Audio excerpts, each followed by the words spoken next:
Ny mety toetry ny andro any Andranomasina ny alahady faraky amin'ny 30 volana Martsa 2024 amin'ny ora maraina hatramin'ny alatsinainy voalohan'ny volana Aprily 2024 amin'ny ora maraina.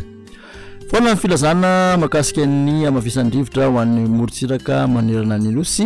Makasika ny alondrano kosa dia tsara ny mampitandrina antsika fa misy alondrano manodidina ny 3 hatramin'ny 7 metatra amin'ny morontsiraka atsimon'ny nosy iny anelanelany Toliara ka hatrany Taolaniara ho an'ny Rapitso makany amin'ny alatsinainy. Tokony hitandrina araka izany isika mpiampiasa an-dranomasina izay voakasika n'izay alondrano izay.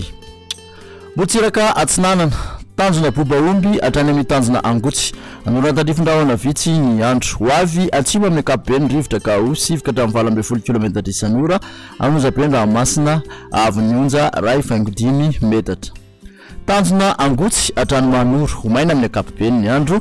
Ho avy atsimo ny rivotra ka ho 7 ka hatramin'ny 20 km isan'ora. Anonjabe Andranomasina avy onja anodidina ny 1.5 metatra.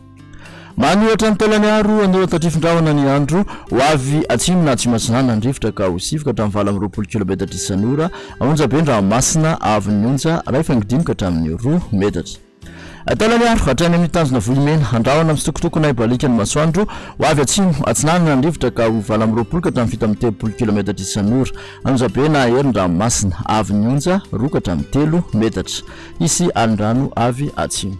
Morontsiraka Andrefana tanjona Vohimena hatrany amin'ny tanjona Ankaboa ibalika ny masoandro. Ho avy atsimo atsinanana ny rivotra ka ho 20 ka hatramin'ny 20 km isan'ora. Anonjabe Naherindranomasina avy onja 2 ka hatramin'ny 3 metatra. Isy alondrano avy atsimo. Tanjona Akaboa hatrany amin'ny tanjona Vilanandro ibalika ny masoandro. Ho avy atsimo ny rivotra ka ho 7 ka hatramin'ny 20 km isan'ora. Adimpanonja ny Ranomasina avy onja 8.5 ka hatramin'ny 1 metatra.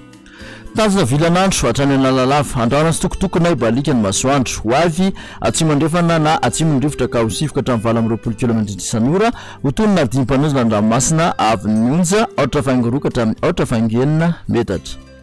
Analalava hatrany amin'ny tanjona Bobaomby andrahona mitsitokotoko ny andro. Iovaova ny fitsokon'ny rivotra ka ho 7 km isan'ora. Ho tonona adimpanonja ny Ranomasina avy onja 8.3 ka hatramin'ny 8.7 metatra.